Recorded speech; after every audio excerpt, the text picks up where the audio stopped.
BJP अध्यक्ष JP Nadda आज मुंबई में हैं।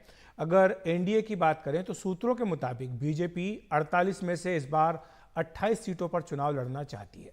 पिछले लोकसभा चुनाव में बीजेपी ने यहां पर 25 सीटों पर चुनाव लड़ा था। शिवसेना के साथ गठबंधन था और तब 23 सीटें जीती थी।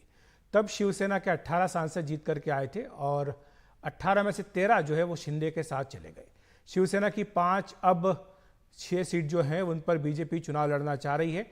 इनमें ठाणे, नासिक, पालघर, उत्तर पश्चिम मुंबई, दक्षिण मुंबई ये सीटें प्रमुख हैं। और वहीं एनसीपी के प्रमुख अजित पवार को 5 सीटों की पेशकश की जा रही है, ये सूत्रों के हवाले से जानकारी मिली है। जबकि अजित पवार चाहते हैं कि कम से कम 10 सीटें उन्हें मिलें। वहीं अगर महाविकास अघाड़ी की बात करें तो 48 में से 39 सीटों पर यहां सहमति बन गई है। कांग्रेस और शिवसेना यूबीटी कुछ सीटें आपस में अदला बदली कर सकती हैं। अशोक चव्हाण की नांदेड़ सीट, चूंकि अब वो बीजेपी में आ गए, राज्यसभा पहुंच गए हैं, उसे लेकर के मोल भाव चल रहा है। अशोक चव्हाण आपको बता दें कि हाल ही में बीजेपी में आ गए थे। और वहीं वंचित बहुजन अघाड़ी के प्रकाश अंबेडकर 5 सीटें चाहते हैं, जबकि गठबंधन उन्हें केवल 2 सीटें ही देने को तैयार है। 27 फरवरी को शरद पवार और उद्धव ठाकरे की फिर से इस बारे में बातचीत होगी। और हमारे सहयोगी रौनक हमारे साथ जुड़ गए इस खबर पर अधिक बातचीत करने के लिए। उत्तर प्रदेश में तो हमने देखा कि सपा और कांग्रेस का अलायंस हो गया है। रौनक, वहां पर महाराष्ट्र में क्या स्थिति, क्योंकि दोनों ही गठबंधन वहां पर आपस में सहयोगी दल मोल भाव में लगे हुए हैं।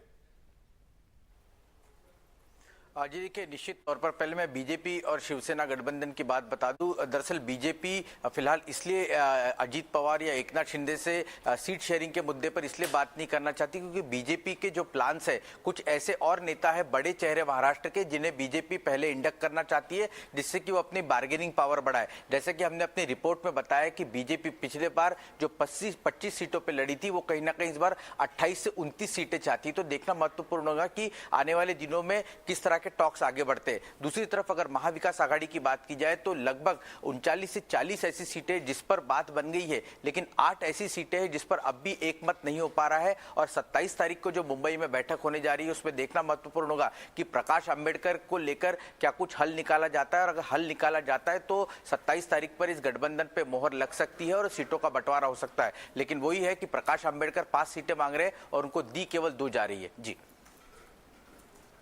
जी, और जहां तक आज बीजेपी अध्यक्ष जेपी नड्डा की यात्रा का सवाल है, इसमें आपको क्या जानकारी मिली कि ये क्लस्टर की बैठक भी हो रही है, साथ साथ संगठन को लेकर के भी क्या तैयारियां हैं, इसका भी जायजा लिया जा रहा है? क्या सीटों के तालमेल और जो बात हो रही थी कि राज ठाकरे उनके साथ भी बातचीत हुई है बीजेपी की, क्या इन सब पर भी कोई निर्णय होने की संभावना है?